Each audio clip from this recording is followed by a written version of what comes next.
আজ সারাদিন বৃষ্টি হচ্ছে। এইরকম একটা দিনে মেয়ের খুব আবদার, কিছু একটা স্ন্যাক্স বানাতেই হবে।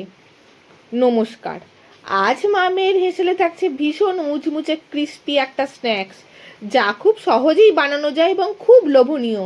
বাচ্চা থেকে বড় সবারই ভীষণ পছন্দের। দেখুন তো সেটা আপনাদেরও পছন্দ হয় নাকি।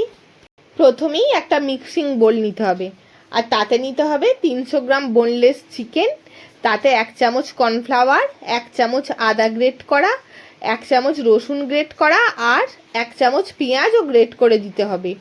সাথে 1 চামচ লঙ্কার গুঁড়ো, হলুদ গুঁড়ো, 1 চামচ জিরের গুঁড়ো, 1 চামচ সয়া সস, 1 চামচ নুন, আর সাথে একটা ডিমও ফাটিয়ে দিতে হবে। তারপর হাতে করে সব কিছু খুব ভালো করে মাখিয়ে নিয়ে কিছুক্ষণ রেস্টে রেখে দিতে হবে।